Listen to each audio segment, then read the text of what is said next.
Khawti Rodati, ahlan wa sahlan, marhaba bikoum ya jama'at al-khair, azul fillah wa salam alaikum. J'espère que vous allez bien, j'espère que vous vous portez bien.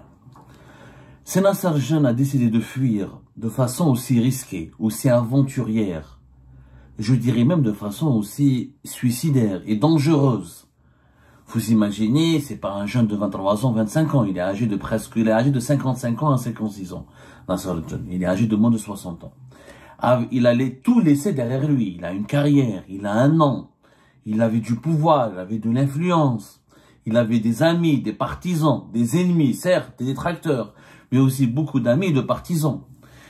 L'homme qui était le bras armé, pas le seul bras armé, le premier bras armé de Tebboune de 2023 à 2025, c'était Nasser Jeune. De 2021 à 2024, il était l'un des boucliers de Abdelmajid Tebboune.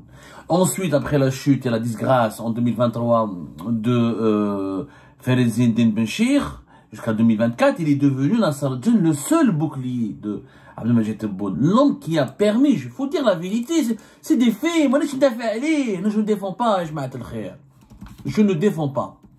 Moi, je rapporte juste la vérité. L'homme qui a permis à Tebboune d'aller loin et d'obtenir le deuxième mandat, c'est Nasser Jeune. C'est lui qui a organisé les élections présidentielles anticipées. C'est lui qui a cassé toute l'opposition algérienne. C'est lui qui a terrifié les activistes du Hirak. C'est lui qui a domestiqué les réseaux sociaux. C'est lui qui a imposé l'autocensure à la presse algérienne. Il n'y a pas eu une émeute, il n'y a pas eu un rassemblement, il n'y a pas eu une contestation qui aurait pu perturber les élections présidentielles anticipées de Tebboune, qui ont permis le deuxième mandat de Tebboune en septembre 2024. Si Nasser Jeune a été contraint de fuir, c'est parce qu'il se sentait en danger. Il ne craignait pas la prison. Ce n'est pas la prison seulement qu'il attendait. Il craignait d'être liquidé. Il craignait d'être éliminé. Pourquoi? Parce qu'il a des dossiers très lourds sur Saïd Chengreha et son entourage proche, y compris son enfant, Chawir Chengreha, et sur Abdelmajid Tebboune et son entourage proche, y compris ses enfants. Et les conseillers de Tebboune et les membres les plus éminents du clan de Chengreha. Ils se sentaient menacés. Ils savaient il en savait trop. Voilà, il en savait trop. Il avait des doutes, contrairement à les Oulhaj, de la gendarmerie nationale, contrairement à Mehna Djebbar, contrairement à Khal Mejdoub, contrairement à tous aux anciens, aux actuels chefs de légion militaire, contrairement à d'autres anciens, Abdelghani Rajdi, généralement Abdelghani Rajdi, qui a dirigé la DGSI et la DDSE plus tard. Personne n'a autant de dossiers que Nasser Jeune. Pourquoi? Parce que Nasser Jeune a créé un lien personnel avec Tebboune et son entourage et avec Chengreha et son entourage. C'est quelqu'un qui créé du lien, qui avait un rapport direct, personnel, qui ne se contentait pas du rapport hiérarchique et qui a été instrumentalisé par Tebboune et Chengreha. Aucun autre général ou pas dans les services secrets n'a été aussi instrumentalisé par Tebboune et Chengreha dans plusieurs salles besognes. Il a commencé par Antar avant de monter à la tête de la DGSI. Donc, Nahaf Salat al-Eid de avril 2024, quand Tebboune lui dit Oujidou Hakassi Nasser, Tebboune a compris pourquoi il sait très bien pourquoi il a choisi Nasser Jeune. Mais quels sont ces dossiers? De quoi il s'agit? Quels sont ces dossiers qui auraient pu causer la mort de Nasser Jeune s'il était resté encore en Algérie? Clairement, il a fui, parce qu'il aurait pu aller en prison. Nasser Jeune, c'est un dur à cuire, c'est pas la prison qui lui fait peur. Il aurait pu négocier à l'intérieur avec ses soutiens, rester 1 année, 2 ans en prison. Il savait très bien que c'est pas la prison qu'il attendait, que même en prison, il risque d'être éliminé, empoisonné. C'est lui, il craignait, il redoutait la mort. Pourquoi? Parce qu'il a des dossiers, encore une fois, extrêmement accablants. De quoi s'agit-il? Vous allez me dire quels sont ces dossiers. L'enrichissement direct des enfants de Tebboune, l'enrichissement direct de Saïd Chengreha et de son fils Chawir Chengreha, l'enrichissement direct des principaux membres de l'état-major de l'armée et alliés de Saïd Chengreha, l'enrichissement direct des principaux membres du cabinet d'Abdelmajid Tebboune. Toshelli, Sonatrach, les sociétés turques, les ventes d'armes et les sociétés, les fournitures d'armes pour l'armée nationale et populaire, les relations avec les Qataris, les deals avec les Chinois, tous les dossiers chauds qui ont été gérés et qui ont profité à l'entourage de Tebboune de Chengueleha, Nasser al-Djen les a. Je vais vous donner aujourd'hui un exemple, je veux dire une copie d'un petit dossier. Il n'est pas petit, il est extrêmement grave et gros.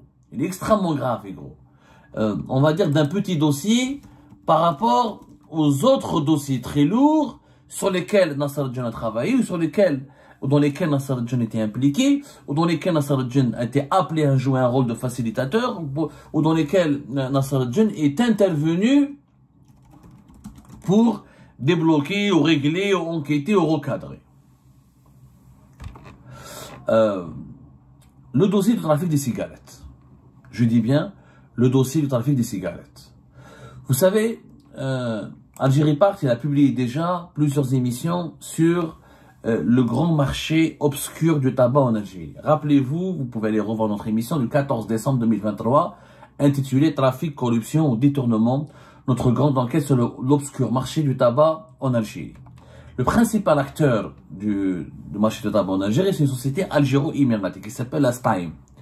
La STAIM, je rappelle un peu son historique, c'est une société qui a été créée en 2002 entre la Société nationale algérienne des tabacs et allumettes et un consortium émirati d'investisseurs. Ils ont créé la STAIM qui a été agréée par le ministère algérien des Finances en tant que fabricant de tabac. Le capital était majoritairement détenu par les investisseurs émiratis. C'était bien avant la loi du 49-51. Ensuite, à partir de 2025, Philip Morris, le géant mondial Philip Morris, fabricant de Marlboro, etc., a donné une licence exclusive aux actionnaires émiratis de la STAIM pour qu'ils puissent fabriquer localement les marques Marlboro et LM. Il faut savoir que les propriétaires émiratis de la STAIM ont déjà l'exclusivité de la distribution, de la fabrication des marques américaines de cigarettes Marlboro et LM dans pratiquement beaucoup de pays de la région Moyen-Orient, Afrique du Nord, y compris dans certains pays de l'Afrique subsaharienne. On en a déjà parlé dans les enquêtes d'Algérie Part. Donc, depuis 2005, la STAIM domine le marché du tabac en Algérie, qui est énorme. On estime que le marché du tabac en Algérie pèse 30 milliards d'unités.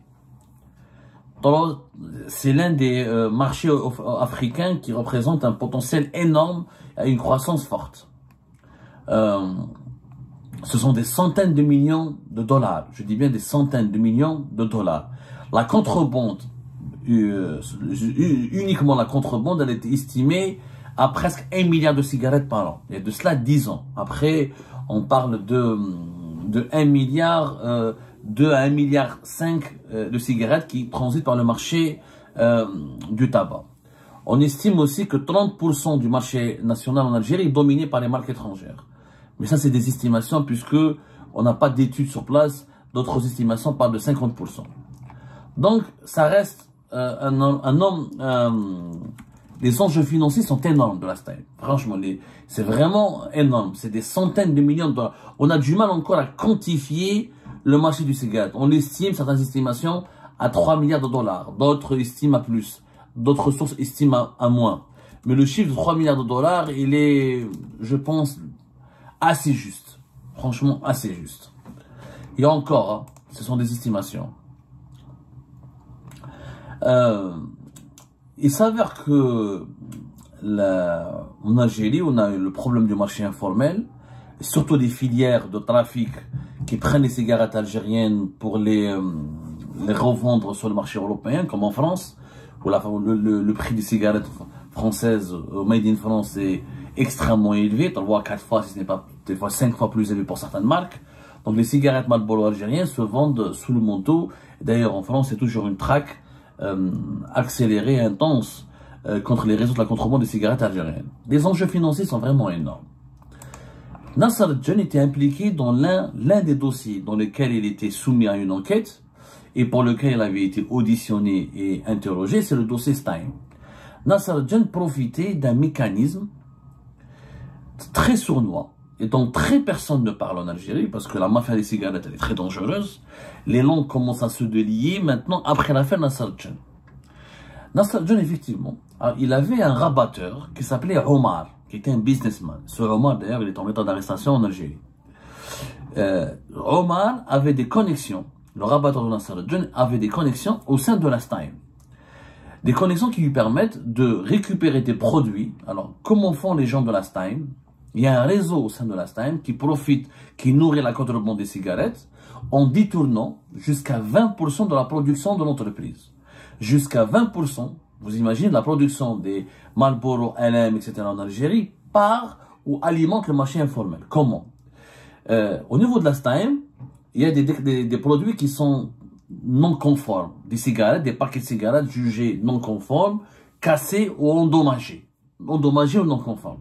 Dans le processus de fabrication, il y a des ratages. Il y a des paquets de cigarettes qui ont des défauts, des cigarettes qui ont des défauts. Donc, on a toujours un stock de produits non conformes ou endommagés. Ce stock, normalement, il est éliminé, il est broyé, ou il est récupéré autrement, en tout cas, il est brûlé, il n'est pas destiné à être commercialisé. Sauf que le trafic, au sein de la Stein, il y a un réseau de mafieux qui prennent des cigarettes conformes et correctement fabriquées, mais ils les déclarent, ils les incluent dans la catégorie des produits non conformes et endommagés. Et à travers ce mécanisme, il y a une partie qui est récupérée. Il y a une partie qui est récupérée, enfin, toute la partie qui est déclarée non conforme et endommagée, au lieu d'être brûlée et d'être détruite, pour protéger, parce qu'elle ne peut pas être commercialisée, pour protéger les consommateurs, les trafiquants de la Stein transfèrent ces produits-là de l'usine de la Stein, la plus grande usine de la Stein est basée à Koléa, au centre d'Alger, pour les donner à des réseaux du marché informel qui vont les revendre, qui vont revendre ces cigarettes de façon illégale, sans payer des taxes, sans verser des impôts et sans aucune traçabilité. Donc il s'agit d'un détournement d'une quantité importante de cigarettes américaines, de marque américaine, produites en Algérie et qui sont déclarées frauduleusement endommagés ou non conformes, alors en réalité ils sont correctement fabriqués, conçus, etc. Il n'y a aucun problème de conformité, mais qui sont détournés. Ça peut aller, selon nos sources, jusqu'à 20% de la production de la Stein. Le rabatteur de Nasser al-Dine utilise cette quantité de marchandises qui est ensuite revendue à des distributeurs au niveau du marché informel. Les profits sont immenses parce qu'il n'y a pas d'impôts, il n'y a pas de taxes, tout est informel, tout est illicite, et c'est de l'argent qui rentre en cash. Et c'est des milliards par an. Sauf que, dans ce trafic, Nasser al-Dine n'était pas le seul. Il y avait 3 groupes. Nasser al-Dine et son rabatteur, Omar. Deuxième groupe, Chafir Chengriha et le général Rafik Bouakaz, qui est le numéro 2 de la gendarmerie nationale en ce moment. Qui est en ce moment le chef d'état-major des forces de la gendarmerie nationale. Le troisième groupe, c'est Hamada Jamirouche, le secrétaire particulier de Tebboune, et des amis à lui. Ça, c'est les trois groupes constitutifs de ce trafic. Allez, c'est qu'une affaire. Parce que dans d'autres affaires, t'as Sonatrach, t'as Tosheli, Nasser al-Dine aussi est intervenu. Nasser al-Dine, quand on patron de la DGSI, était au courant de toutes les affaires. Il intervenait dans toutes les affaires. Et, ou pour enquêter, dès qu'il y a une enquête, c'est lui qui bloquait l'enquête, ou c'est lui qui devait orienter l'enquête vers d'autres personnalités pour que les véritables personnalités mises en cause ne soient pas inquiétées. Donc, pour protéger Chafir Chengriha sur le trafic de cigarettes, il protégeait il empêchait la DGSI d'enquêter là-dessus. Ou il collectait juste de l'info, il collectait des preuves, il les laissait bloqués dans son tiroir. Et lui, il en profitait aussi. Pour, par exemple, parler des enfants, quand il s'agissait d'un trafic qui concerne les enfants de Tebboune, c'est la même chose. Il bloque l'enquête, il détourne le dossier, il ralentit le dossier, il permet aux personnes qui sont protégées de s'enrichir, et lui, il prend son pactole. Hadir l'affaire Stein, c'est des milliards par an. Vous imaginez, c'est des sacs d'argent. Et Nasser savait que Chafir Chengriha était impliqué, que l'affaire Bouakaz est impliquée, que Hamada Jamirouche est impliqué, que des membres de la famille de Tebboune sont impliqués, et que des conseillers aussi, des rabatteurs proches du clan Tebboune sont impliqués. Donc Nasser al-Din a participé, effectivement, il a profité de ce trafic. Mais il n'était pas le seul. Il n'a pas mangé tout seul. Et quand il a été interrogé à propos de l'argent du cash qu'il a été retrouvé au niveau de ses domiciles, presque 20 milliards de centimes, presque 2 millions et quelques d'euros, etc. Quand on lui a demandé des explications, on leur a dit, écoutez, voilà, il y a eu un trafic, mais je ne suis pas le seul à en avoir profité. Je ne suis pas le seul à avoir pris de l'argent. Je ne suis pas le seul à avoir participé à un business. Il a commencé à donner les noms. On a de Gilbert. À un moment, dès qu'il a été arrêté, dès qu'on a commencé à l'interroger, Nasser al-Din a sorti ses cartes sur table. Je ne suis pas le seul bénéficiaire de ces affaires de corruption. J'étais en charge d'enquêter sur ces affaires, j'avais les dossiers, mais on m'avait demandé d'en haut, et quand on m'avait demandé, c'est-à-dire Nasser al-Din a reçu des instructions de l'entourage de Shengriha, comme du cabinet de Cheikh de Tebboune, pour lui demander de lever le frein, de lever le frein, de freiner ou de stopper les investigations de la DGSI, et en contrepartie, on lui donnerait sa part de ce trafic. Donc, tout le monde était au courant de ce trafic de cigarettes. De Chafir Shengriha, en passant par l'affaire Bouakez, jusqu'à Hamada Chamirouj, et jusqu'aux enfants de Tebboune, qui eux aussi étaient mêlés. Tout le monde mangeait de ce trafic de cigarettes. D'ailleurs, pourquoi on a voulu éliminer les Émiratis? Parce que les Émiratis ont tout fait pour bloquer ce trafic. Pourquoi on a voulu écarter les Émiratis? Parce que les Émiratis, ils en avaient marre. Ils avaient constaté ce trafic, mais ils ne pouvaient rien faire. À la fin, il y a eu un accord de paix. Les Émiratis ont dit, OK, on vous laisse une partie de la production. Vous vous en chargez, genre 20%, vous pouvez la détourner, vous la mettez. Et fermez les yeux. Les Émiratis ont fini par fermer les yeux. Pour garder la même, et pour garder le marché algérien, ils avaient accepté de laisser une partie. Alors, certaines sources estiment jusqu'à 30% de la production qui était détournée pour alimenter le marché informel et la contrebande. Pas plus tard, la contrebande, qu'on le voit en France, pour les Algériens qui vivent en France, les cigarettes, comment les pauvres haragas algériens vendent des cigarettes de marque algérienne devant les gares et dans les quartiers populaires peuplés par la communauté algérienne. Ces cigarettes, elles proviennent de ce trafic, de ces réseaux-là. Et les parrains de ces réseaux-là se sont fait un argent fou. Et les parrains de ces réseaux-là, Nasser al-Din les connaissait. Il était, oui, complice, mais il n'était pas le seul. C'était pas le responsable number one.